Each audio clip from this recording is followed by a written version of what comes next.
Ideal কলেজের প্রথম বর্ষের ছাত্র খালিদ হাসান সাইফুল্লাহ হত্যা মামলায় ঢাকা ৭ আসনের সাবেক এমপি হাজী সেলিমকে আদালতে হাজির করে পুলিশ। তার ফাঁসির দাবিতে বিক্ষোভ করে আইনজীবীরা। এরপর মামলার সুষ্ঠু তদন্তের জন্য তাকে ১০ দিনের রিমান্ডে নিতে আবেদন করেন মামলা তদন্তকারী কর্মকর্তা। জনাকীর্ণ আদালতে এজলাসে আনার পর কান্নায় ভেঙে পড়েন হাজী সেলিম।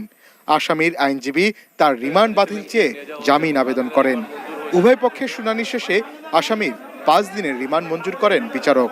কিভাবে এই সাইফুল্লাহ হত্যা হলো এবং এই পিছনে পরিকল্পনা, সহায়তা এবং ষড়যন্ত্রে কারা জড়িত, এই বিষয়গুলি উদ্ঘাটন করার জন্য তাকে আরও জিজ্ঞাসাবাদ করা প্রয়োজন। যে ঘটনা ঘটায় তার যে অপরাধ, যে শাস্তি, ওই ষড়যন্ত্রকারী, মদতদাতা এবং সহায়তাকারীর একই অপরাধে সে অপরাধী।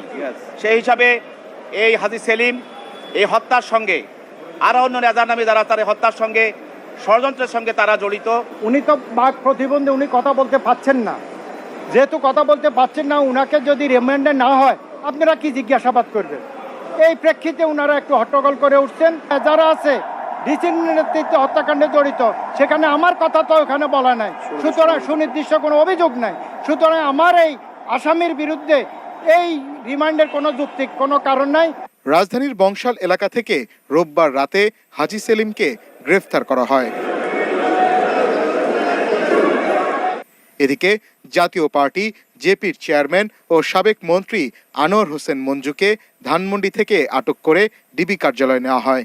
সোমবার রাত ৮টার দিকে শারীরিক অসুস্থতা সহ সার্বিক দিক বিবেচনা করে মুচলেকায় ছাড়া পান তিনি।